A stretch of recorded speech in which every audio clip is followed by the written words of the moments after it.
I know that a lot of people making videos about this recently would specifically beat around the bush and tell you that they're not gonna spoil you anything. I am gonna say that this whole video is one giant spoiler. You're actually seeing it on screen right now, so if you don't want to spoil yourself, this is probably not the place that you should be being right now, because all I'm gonna be talking about is The Last of Us Part 2 spoilers.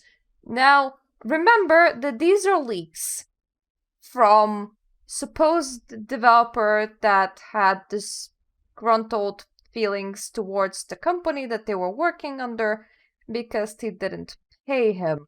Naughty Dog has supposedly not paid their developers what they were due to get paid.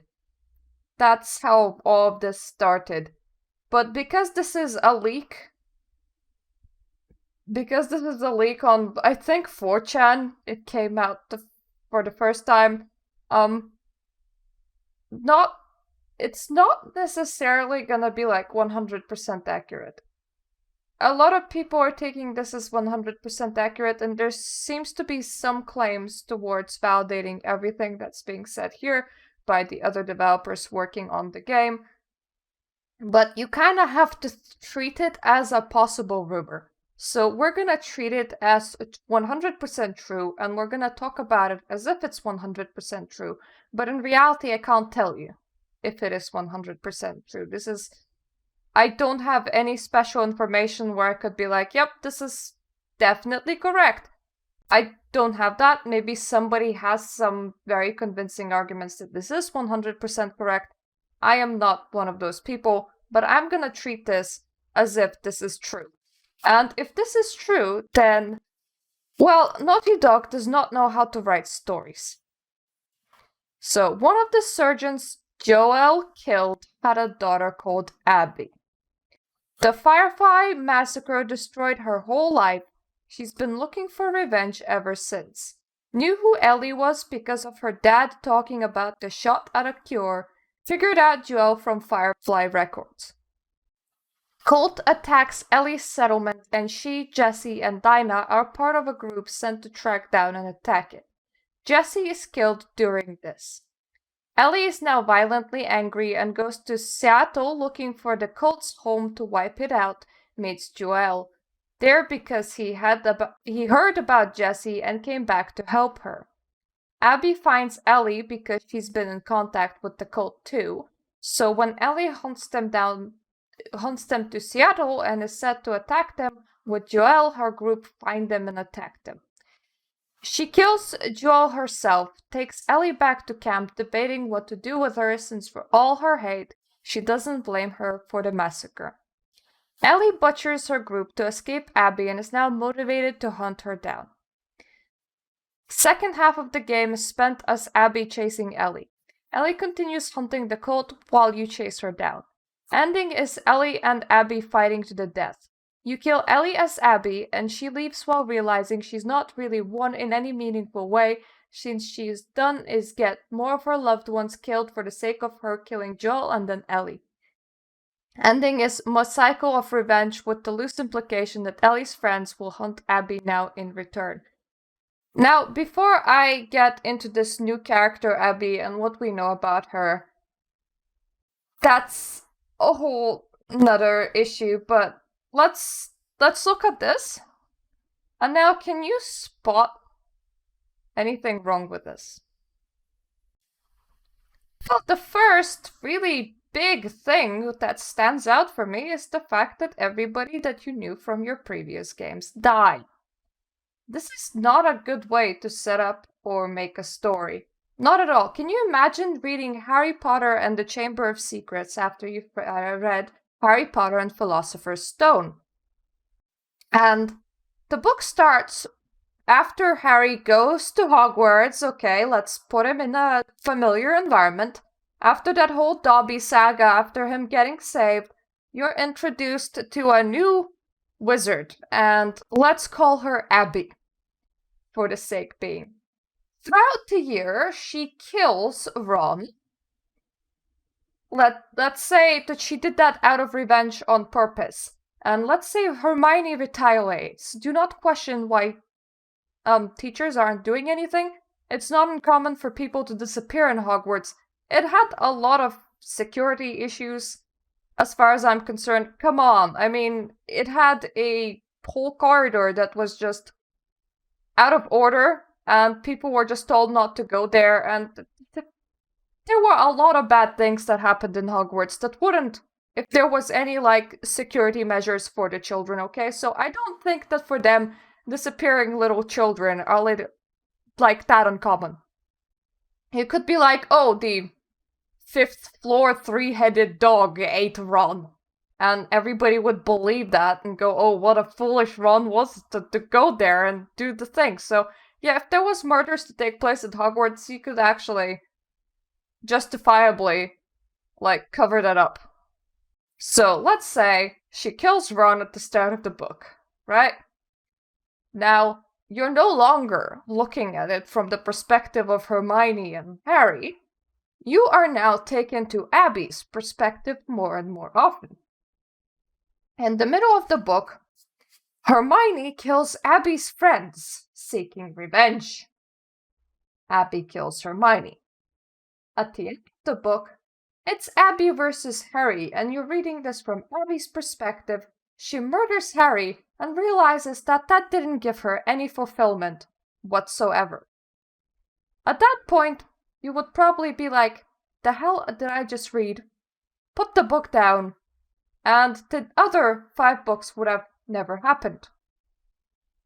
You don't need to continue a series. You don't need to continue a storyline if you want to reuse the same world.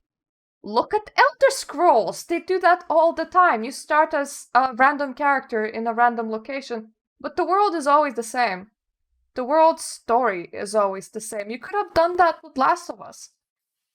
Last of Us, what's with the part 2 as well? Just call it 2. Last of Us 2. Abby's group. Or whatever. You don't need to tie it into Ellie and Joel. You didn't need to do that. Plenty of games don't tie in old stories.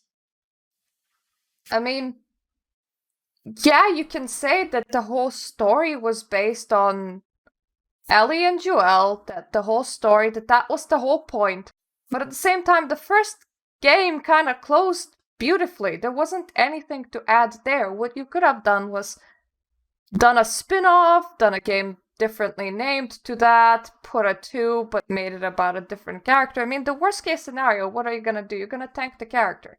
Now, I have to talk about why people get so enraged when a series have a bad game. Okay, so from my perspective, The Sims 4 is a bad game. Now, you know what happens with series when a single game underperforms, especially a budding series, especially a new series where you have one excellent game, but that's all that you had. You didn't like have a second one and you're about to make a second one. Yes, there were some DLCs with lesbian romance and so on and so forth, but as far as I remember, it wasn't a standalone game and it didn't have 2 attached to it. There's a lot of weight that a 2 carries. Now, especially when a series is this young, what happens when the second game tanks? Well, no more game. As simple as that. If you loved that universe, if you loved that world, if you wanted to engage with it some more, and the series have tanked, there will be no more. I like The Sims, but that's exactly what we were told at the start of The Sims 4. And you know what else happens with the bad game when you know that? You are now given 2 choices. 1, vote with your wallet. Do not buy the game that you presume to be bad. And the series will likely never be picked up again, never be revived, never be used again. Option 2, buy the game that you're not gonna enjoy and pay the full money with the chance of saying that you believe that this kind of quality is perfectly fine with you and that the next game can try even less or pull even bigger shit on a stick. Let's just put it that way. Neither of the choice is good, and neither of the choice will be satisfying It will be a satisfying choice to the fans of the series. I'm kind of lucky that I'm not a fan to The Last of Us, but I can see why that being the plot is a huge issue. Because even if people will like it, like even if some people will like it, now you have a chance of the game being at best rated average, because a lot of people will hate it due to that plot. And is an average game worth continuing? But now you also have another issue, where if you fail the second game, it can ruin the first game to people. And a lot of people liked the first Last of Us. Now, especially considering that you're planning on killing other main characters off, yeah, you're gonna ruin this series for people. This is not how you do storytelling. Once again, let me reiterate, this is such a bad idea. One of two things that you might want to do. I'm gonna start from the middle finger because it's sexier. You can either not kill off the main characters and make the series about the main characters, which would mean keeping the main characters alive. Or two, you can have a series of events based in the same universe that don't have characters that crisscross between each other all that much. Maybe you'll see a mention of them, maybe an Easter egg, maybe a story, maybe a video, maybe something. But for the most part, number 2, number 3, number 4, number 5, and so on and so forth will be all about a new person that will have very little overlap overall. This is how very long-running series often function, in order to stop the requirement of you needing to go through the whole series. Like, Final Fantasy would have broken on top of itself if it tried to force you to play like 15 games before you reach the 15th one. That's not gonna work, especially when 2 games in the series were MMOs. Elder Scrolls saw that quite early on, and once again, they share the lore, they share the world. Kinda loosely, you can actually find some lore inconsistencies. But they don't share characters. There's no ongoing characters, like, this is the defined character of Elder Scrolls, okay? You don't need to be a Hitman game. You don't need to have that continuity. But whatever you just did here is what you do not do. You do not kill old characters to insert a new character that you like personally, and to try and turn the franchise to be about them. Because now you hurt all the people that like the previous characters. Don't do that. New character could have functioned on their own without all of this. And that's the concerning bit. Now, let's switch to Abby. Yes, this is Abby. Abby is a transgender. Abby is a transgender woman. And I'm gonna tell you plainly as it is, and YouTube will hate me for this. Crossing my fingers and not getting banned. Abby does not look like much of a woman. Abby looks like a man. Abby looks like Abby haven't even tried. Yeah. So now you have a transgender. Loosely put, this is woman. Actually, if you told me that this is woman to man, I would believe you, because she doesn't really have a chest, and she's quite muscular. Abby looks like she took steroids for breakfast and then went to the gym and exercised. And yes, maybe in an apocalypse you want it to be strong, but if you want to make your physique look more female as male, you wanna lose that aspect of strong. Like, as a woman, you can do woman strong. As a man, leave the weights alone if you wanna look like a woman. They will not help. Okay? I know that life isn't fair, but they will not help. But it's the apocalypse, so then her breast area seems to be very small. her physique is undeniably male, which can be you can understand it from a transgender point of view. I mean, she's going man to woman. So yeah, she was gonna look male, but honestly, as a person that you want to identify, if you want to identify as a woman, we'll try to disguise that fact, okay? Her dresses, her dress style look very much male. If you told me that she was a woman to man, I would find that more believable. Like, okay, she bandaged her breasts to make them not appear as big. She dresses male. She takes steroids and she exercises like there's no tomorrow in order to appear more male. That would be successful. You would still have the male frame though, which wouldn't really fit if it was female to male. But hey, you know.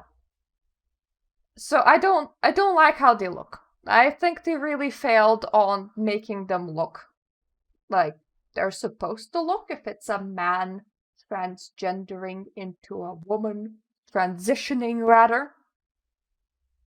And on top of that, you're now inserting a character that is a minority into an apocalypse game. Okay. A character that's highly a minority. We're not talking even skin color, we're talking trans people. And you're making this character kill all the established characters to become the new main character. You can't convince me that this is a good idea. And you can't convince me that this isn't woke. I understand that some people are gonna not like me for saying this, that some people are gonna call me transphobic. It's perfectly fine, but this is how I see the world. This is woke. This is probably somebody's self-insertion or self-insertion of their fantasy woman or man into a game. And this is not what the series deserved. You wanted to have a trans protagonist. Okay. Why not give them their own world? Okay, you want to base them in The Last of Us. Why did you have to kill the old main characters? Were they not gonna be attractive enough on their own to carry their own installment into this game series? Did you need to make them attractive as a character by making sure that no other character can outshine them by killing off those characters? Is that what happened?